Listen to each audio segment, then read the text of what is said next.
പരിശുദ്ധൻ, നീ എന്നും സ്തുതിൻ. ദൈവമേ, നീ മാത്രം യോഗ്യനാം. ആരാധനയും സ്തുതിയും ബഹുമാനവും സ്വീകരിപ്പാൻ എന്നും നീ യോഗ്യനാം. ആരാധനയും സ്തുതിയും ബഹുമാനവും സ്വീകരിപ്പാൻ എന്നും നീ യോഗ്യനാം. നീ പരിശുദ്ധൻ, നീ എന്നും സ്തുതിൻ. ദൈവമേ, നീ മാത്രം യോഗ്യനാം. ആരാധനയും സ്തുതിയും ബഹുമാനവും സ്വീകരിപ്പാൻ എന്നും നീ യോഗ്യനാം. ആരാധനയും സ്തുതിയും ബഹുമാനവും സ്വീകരിപ്പാൻ എന്നും നീ യോഗ്യനാം. ആരാധനയും സ്തുതിയും ബഹുമാനവും സ്വീകരിപ്പാൻ എന്നും നീ യോഗ്യനാം. இப்போ நம்ம மூணாவது காரியம் காணும்போது நியமத்தின் சேஷம், அதாவது கர்த்தாவாகிய இயேசு கிறிஸ்து மரிச்சு அடக்கம் செய்து மூன்றாம் ദിവസം ഉയർത്തതിനു ശേഷം ദൈവം സംഭവിച്ച കാര്യങ്ങളാണ് നാം കാണുന്നത്. പക്ഷെ അപ്പോൾ ദശാംശം എങ്ങനെയായിരുന്നു? നമ്മള് മനസ്സോടെ, സ്വയ മനസ്സോടെ നാം ദശാംശം കൊടുക്കണം. ഇംഗ്ലീഷ് എന്ന് പറഞ്ഞാൽ വിത്തൗട്ട് വില്ലിംഗ്ലി, മനസ്സോടെ നാം കൊടുക്കണം എന്നാണ് ദൈവത്തിന്റെ വചനം പറയുന്നത്. പക്ഷെ പുതിയ നിയമത്തിൽ വരുമ്പോൾ നമ്മുടെ പിതാക്കന്മാർ, അപ്പോസ്തലന്മാർ ദശാംശത്തെ കുറിച്ച് അധികം നമ്മളെ പഠിപ്പിച്ചിട്ടില്ല. അതിന് കാരണം അവരൊക്കെ യൂതരായിരുന്നു. അതുകൊണ്ട് അവർ കൃത്യമായിട്ട് ദശാംശം കൊടുക്കുന്ന വ്യക്തികളായിരുന്നു. അതുകൊണ്ടാണ് അവർക്ക് ചെയ്ത് കൂടുതൽ കാര്യങ്ങൾ ദശാംശത്തെ കുറിച്ച് പഠിപ്പിച്ചിട്ടില്ല. പക്ഷെ പൗലോസ് എന്ന ഒരു വ്യക്തി ചെയ്ത് അദ്ദേഹം വന്നപ്പോൾ ദൈവം അതിലൂടെ ചില കാര്യങ്ങൾ പറയുവാൻ ഇടയായി. പക്ഷെ അതുകൊണ്ട് യേശു ക്രിസ്തുവും ദശാംശത്തെ കുറിച്ച് പറഞ്ഞിട്ടുണ്ട്. ആരെ കുറിച്ചാണ് അറിയാമോ? പരിസയരെ കുറിച്ചും സദുക്കയെ കുറിച്ചും കർത്താവ് പറഞ്ഞിട്ടുണ്ട്. നമുക്ക് ഒരു വാക്യം വായിക്കാം. അത് മാത്രം വായിച്ച് നമുക്ക് മുൻപോട്ട് പോകാം. മത്തായിയുടെ സുവിശേഷം 23-ാം അധ്യായം അതിന്റെ 23-ാം വാക്യം.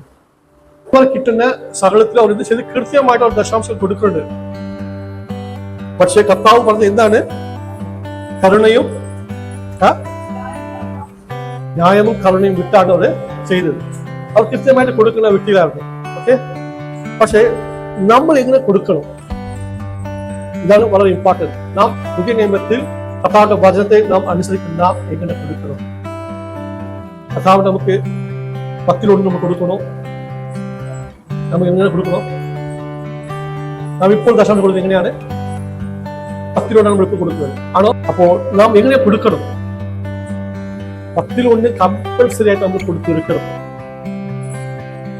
അപ്പോൾ മനസ്സിലാക്കുക, നമ്മൾ അധ്വാനത്തിന്റെ 10% നാം തീർച്ചയായിട്ട് കൊടുത്തിരിക്കണം.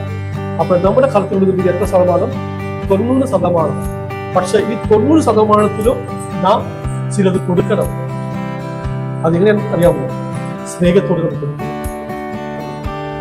കർത്താവ് കൊടുത്ത കൽപ്പന 10 നമ്മൾ തീർച്ചയായും ചെയ്തിട്ടുണ്ട്. പക്ഷെ ഈ 90%ത്തിൽ നാം 5% നാം സ്നേഹത്തോടെ ദൈവത്തെ കൊടുക്കണം. അതുകൊണ്ടുമല്ല, പാവപ്പെട്ട സഹായിക്കുവാൻ മറ്റു കാര്യങ്ങൾക്ക് നാം കൊടുത്തു കൊടുക്കണം. വചനം പോലെ എങ്ങനെയാണ് അറിയാമോ? നാം വാക്യം എടുക്കാം. 2 കൊരിന്ത്യർ ലേഖനം 9-ാം അധ്യായം അതിന്റെ 7-ാം വാക്യം. വചനം എന്താണ്? നിലത്തിൽ നിശ്ചയിച്ചതുപോലെ കൊടുക്കട്ടെ, സങ്കടത്തോടെ അരുത്, നിർബന്ധത്താലും അരുത്, സന്തോഷത്തോടെ കൊടുക്കണേ, ദൈവം സ്നേഹിക്കുന്നു. അപ്പോൾ നാം ദൈവത്തിന് കൊടുക്കുമ്പോൾ നമുക്ക് നിശ്ചയമുണ്ട് 10 മസ്റ്റായിട്ട് കൊടുത്തിരിക്കണം. പക്ഷെ അപ്പാർട്ട് ഫ്രം ദാറ്റ് നമ്മൾ ചെയ്ത 90% നാം സ്നേഹത്തോടെ കൊടുക്കും. പറഞ്ഞാൽ കർത്താവ് ഈ ഒരു മാസക്കാലം ഞാൻ ആരോഗ്യത്തോടെ ജോലി ചെയ്യുവാൻ ഇത് എന്റെ ബലം കൊണ്ടല്ല, ദൈവത്താൽ എനിക്കിത് സാധ്യമായി എന്ന് നാം തീരുമാനിച്ച് കർത്താവ് എന്ന് കൊടുത്തത് നാം തിരിച്ച് കർത്താവിന് വേണ്ടി കൊടുക്കുമെന്ന് നമ്മൾ പറയുമ്പോൾ മാത്രമേ അവിടെ ദൈവത്തിന്റെ പ്രവൃത്തി കൊടുക്കൂ. ഇതൊരു വാക്യം. പക്ഷെ പഴയ പുതിയ നിയമത്തിൽ വരുമ്പോൾ അപ്പോസ്തല പ്രവൃത്തി വായിക്കാൻ കഴിയും. അപ്പോസ്തലന്മാർ എന്ത് ചെയ്ത്? രക്ഷിക്കപ്പെട്ട ജനം അപ്പോസ്തലന്മാരുടെ കാൽ കീഴിൽ അവരുടെ അധ്വാന ബലം മുഴുവനും അവരുടെ വസ്തുക്കൾ തങ്ങൾക്ക് എന്തൊക്കെ ഉണ്ടായിരുന്നോ അതൊക്കെ കൊണ്ടുവന്ന് ഏൽപ്പിക്കുവാൻ ഇടയായി. അപ്പൊ അത് മനസ്സിലാക്കാം. വായിക്കാം. അപ്പോസ്തല പ്രവൃത്തി 2-ാം വാക്യം. ആദ്യത്തെ സഭ രൂപീകരിച്ചത് ഇങ്ങനെയാണ്: സകലവും പൊതുവക എന്നുവാനും ജന്മഭൂമികളും വസ്തുക്കളും വിറ്റ് അവനവൻ ആവശ്യമുള്ളതുപോലെ എല്ലാവർക്കും പങ്കിടുകയും. അപ്പൊ അന്നത്തെ രക്ഷിക്കപ്പെട്ട ദൈവസഭ സകലർക്കും എന്ത് ചെയ്ത് അവർ വിറ്റ് പങ്കിട്ട് കൊടുക്കുവാൻ ഇടയായി. ഇതാണ് നമ്മുടെ ആദിമ നൂറ്റാണ്ട് സഭ. പക്ഷെ നമ്മൾ പുതിയ നിയമത്തിൽ പല കാര്യങ്ങൾ വായിക്കുമ്പോൾ ഇവിടെ പൗലോസ് പറഞ്ഞ ഒരു കാര്യമുണ്ട്. പ്രത്യേകിച്ച് മക്കദോനിയ സഭയെ കുറിച്ച് പറഞ്ഞ കാര്യമാണ് നമ്മൾ വായിക്കാൻ പോകുന്നത്. 2 കൊരിന്ത്യർ 8 അതിന്റെ 1 മുതൽ 4 വാക്യങ്ങൾ. സഹോദരന്മാരെ, മക്കദോനിയ സഭയ്ക്ക് ലഭിച്ച ദൈവ കൃപണങ്ങൾ നിങ്ങളോട് അറിയിക്കുന്നു. മക്കദോനിയ സഭയ്ക്ക് കൃപ ലഭിച്ച് ദൈവത്തിന് വേണ്ടി അവർ എന്ത് ചെയ്തു കൊടുത്തപ്പോൾ, അല്ലെങ്കിൽ കർത്താവിന്റെ കൽപ്പനയെ അവർ അനുസരിച്ചപ്പോൾ പൗലോസ് പറഞ്ഞത് മക്കദോനിയ സഭയ്ക്ക് ദൈവകൃപ ലഭിച്ചു. അപ്പോൾ കൊടുക്കുന്ന മുഖാന്തരം നമുക്ക് എന്ത് ലഭിക്കും? ദൈവത്തിന്റെ കൃപ ലഭിക്കും.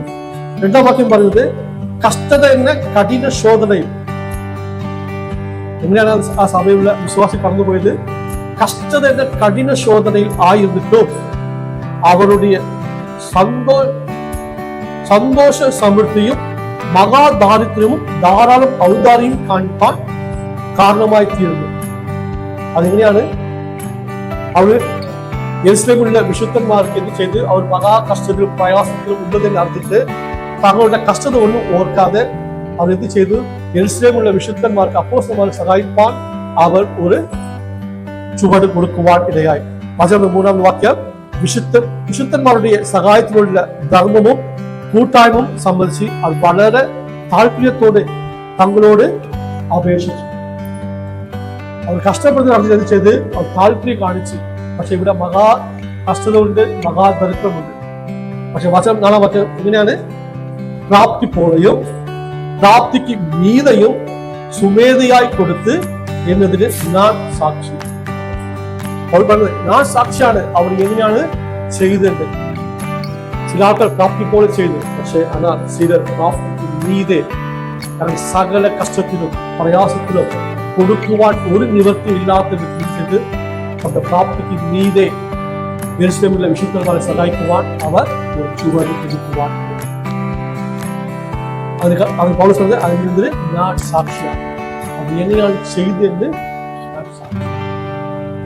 നമ്മൾ ഇത്രയും നമ്മൾ വചനങ്ങൾ നമ്മൾ എങ്ങനെയാണ് 3 കാലഘട്ടങ്ങൾ നമ്മൾ വായിച്ചത്. നമ്മൾ അധ്വാനിക്കുന്നത് കൊണ്ടല്ല നാം ദശാംശം കൊടുക്കുന്നത്, കർത്താവിന്റെ കൃപയാണ്.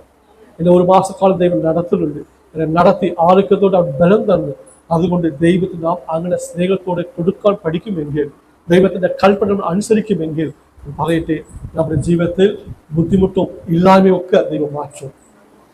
നമ്മൾ